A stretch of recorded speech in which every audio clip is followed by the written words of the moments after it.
नमस्कार साथियों, मैं परमात्मा राजभर स्वागत करता हूं आप सभी का अपने यूट्यूब चैनल ईडब्ल्यू क्लासेस में। फ्रेंड्स, आज मैं नए टॉपिक के साथ आपके सामने आया हूं और नए टॉपिक पर डिस्कस करना चाहता हूं। उस टॉपिक का नाम है प्रेजेंट इन एब्सेंस। एक्चुअली वो टॉपिक ही नहीं, एक पोएट्री है जो लिखा गया है जॉन डन जी के द्वारा।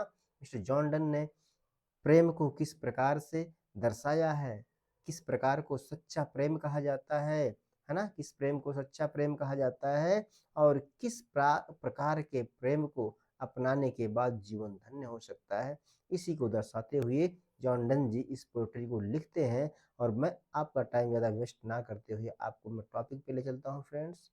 यहाँ मैं थोड़ी सी समय लूँगा आपका, बस जस्ट 2 मिनट लूँगा। 2 मिनट में आपके इस कार्य को ख़त्म कर दूँगा, क्योंकि फ्रेंड्स आप जानते ही हैं, अगर किसी को पढ़ना है तो उसके थोड़ी सी लाइफ के विषय में ज़रूर पढ़ लेना चाहिए। 2 मिनट की बात है। Life of John Donne. ये क्या कर्सर कौन सा आ गया यार, ये ठीक है ना। John Donne was born in 1571 और 1572। फ्रेंड्स देखिए, ये डेट थोड़ा सा कंफर्मेशन नहीं है। क्यों? क्योंकि मैंने बहुत सारी बुकों को पढ़ा, कहीं कहीं 1571 है, कहीं कहीं 1572, इसलिए मैंने दोनों को लिख दिया। In England, okay. He was an English poet, scholar. वो क्या थे? एक इंग्लिश पोएट थे, ज्ञानी थे, सोल्जर भी थे एंड कलरिक कलर का काम भी करते थे। Who become a leading metaphysical poet, जो बाद में मेटाफिजिकल पोएट बन गए। And Donne held various roles including private secretary. उन्होंने बहुत सारे रोल को अदा किया, जैसे इंक्लूडिंग प्राइवेट सेक्रेटरी। क्यों? क्योंकि वो प्राइवेट में भी कुछ कुछ काम किया करते थे, मेंबर्स ऑफ पार्लियामेंट के रूप में, है ना। And later an Anglican priest, और बाद में एंग्लिकन प्रीस्ट बन गए, याद रखिएगा इसको। He was appointed dean of saint Paul cathedral, और सेंट पॉल कैथेड्रल में उन्हें डीन बनाया गया फ्रेंड्स। डीन एक बहुत बड़ी पोस्ट होती है friend. London from 1621 until his death in 1613। क्यों? क्योंकि फ्रॉम 1621 से और 1631 तक के मध्य में वो रहे, मीन्स 1631 में उनकी शायद डेथ भी हो गई थी। ओके फ्रेंड्स, आगे चलते हैं हम लोग।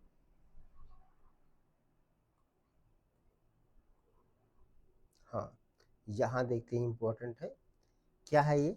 देखिए, in 1601 Donne secretly married Anne More. उन्होंने सेक्रेटली एनी मोर शादी कर लिया। The niece of his employer, जो उनकी एम्प्लॉयर की नीस थी, सर थॉमस इगर्टन की, ठीक है, against the wishes of her family, उनके परिवार की इच्छा के विरोध में, है ना, विरोध जाकर। This marriage initially hurt Donne's career, और यही शादी इनके कैरियर को थोड़ा सा हर्ट पहुंचाया। And lead to his brief imprisonment, और कुछ कम समय के लिए इन्हें जेल भी जाना पड़ा। एंड डन मीन्स पति और पत्नी जो लोग हैं, दोनों लोग हैड 12 चिल्ड्रेन। अरे बाप रे बाप, इनके 12 बच्चे थे भैया, है ना, children together. And he died in 1617 shortly after the birth of their last child. अंतिम बच्चे को जन्म देने के बाद उनकी डेथ हो गई। फॉलोइंग हर डेथ डन वो नेवर टू मैरी अगेन। उनकी मृत्यु के पश्चात डन ने क्या किया? एक प्रण लिया कि वह कभी शादी नहीं करेंगे, वो शादी नहीं करेंगे। He then devoted himself fully to his religious vocation and preaching, और बाद में उन्होंने अपने आप को सेट किया किस रूप में? धार्मिक बना लिया फ्रेंड्स, अपने आप को धार्मिक बना लिया और उसी में व्यस्त हो गए, उपदेश देने लगे और धार्मिक बन गए। हाँ फ्रेंड्स, हम लोग आ गए टेक्स्ट पे। यही था फ्रेंड्स, यही इंपॉर्टेंट है, टेक्स्ट पढ़ना बहुत जरूरी होता है फ्रेंड्स। यहाँ से मैं थोड़ा सा कर्सर सेलेक्ट करता हूँ। ये टेक्स्ट जो है बहुत इंपॉर्टेंट है, यही हमारी पोएट्री है फ्रेंड्स। देखिए, अफसेंस हियर दाउ माई प्रोटेस्टेशन, है ना। यहाँ कह रहा है कि हे अनुपस्थिति, राइटर चैलेंज दे रहा है किसको? अपने पत्नी को याद करते हुए, क्योंकि उनकी पत्नी की डेथ हो गई, 12वें बच्चे के जन्म के बाद ही उनकी डेथ हो गई। तो शायद अकेलापन था, उन्होंने तब इस पोएट्री को लिखा और इसको डेडिकेट भी किया होगा अपनी वाइफ को। अच्छा जी, कह रहा है कि हे अफसेंस सुनो, हे अनुपस्थिति तुम सुन लो मेरी बात। हियर दाउ माई प्रोटेस्टेशन, मैं तुम्हारा विरोध करता हूँ। अगेंस्ट थाई स्ट्रेंथ, तुम्हारे ताकत के खिलाफ जाकर। क्योंकि तुम्हारे पास समय है, तुम समय हो, ताकत है, तुम कुछ भी कर सकते हो, अलग कर सकते हो ना। लेकिन उसके खिलाफ जाकर मैं क्या करता हूँ, आपका विरोध करता हूँ। डिस्टेंस एंड लेंथ, आप जितनी भी दूरियां बना लो, है ना, हमारे और उसके बीच में जितनी भी लेंथ बढ़ा लो, जितना भी समय ले लो, do what thou canst for alteration, हमें अलग करने के लिए जितनी भी कोशिश है तुम कर लो, हमारे प्रेम को तोड़ने के लिए, अलग करने के लिए जितनी भी कोशिश है कर लो। For hurt of trust metal, लेकिन हमारा प्रेम एक ऐसा प्रेम है जो एक मेटल की भांति है, जो कभी बदलता नहीं है, कभी बदलेगा नहीं, ये मेरी गारंटी है।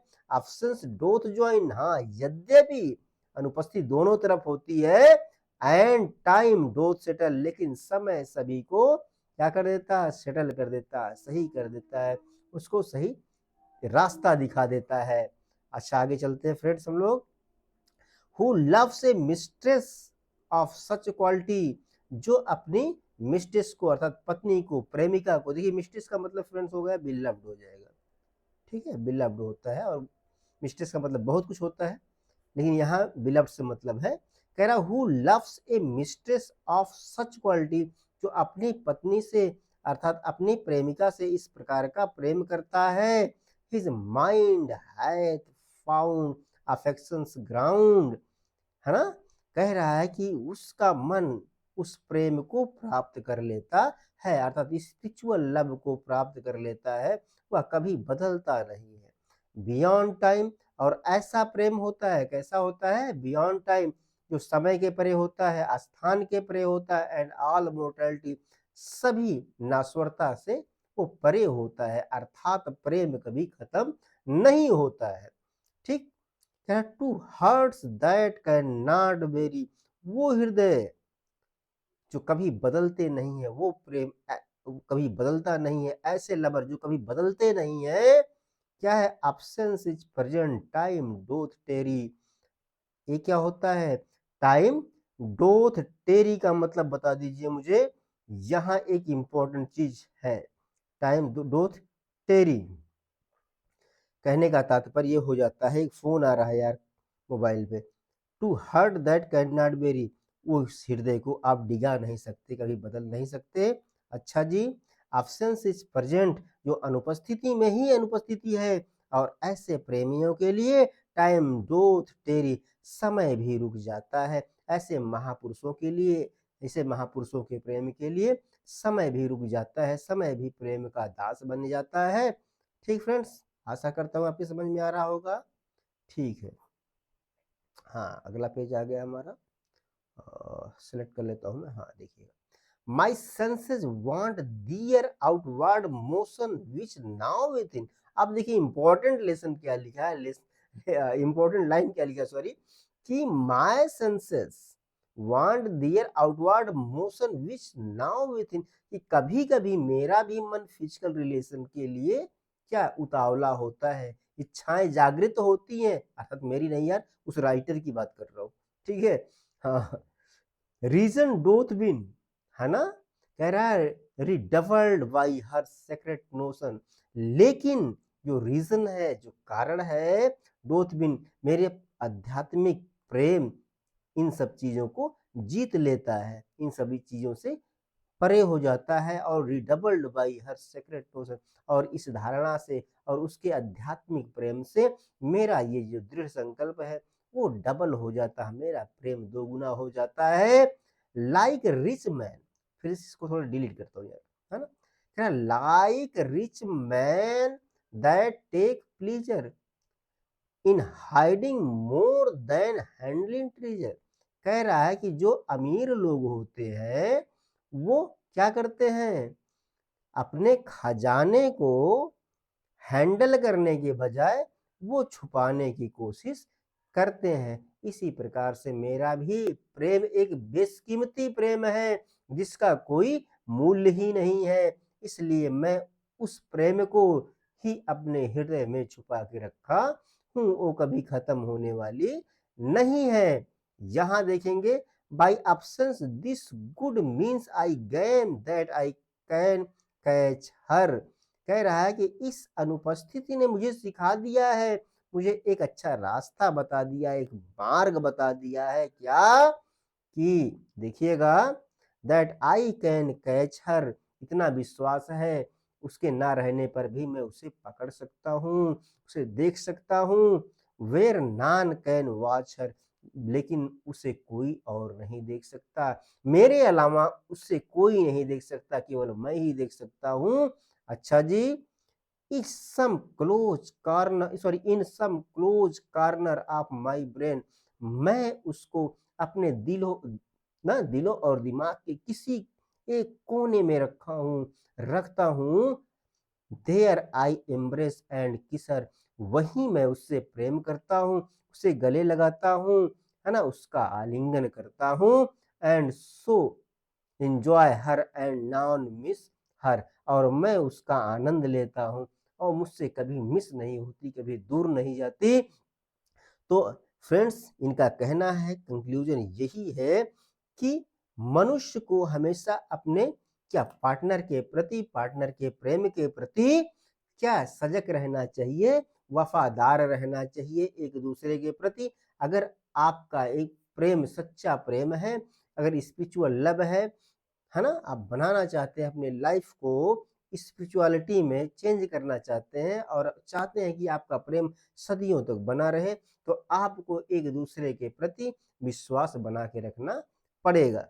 ठीक फ्रेंड्स, आशा करता हूँ आपकी समझ में आया होगा।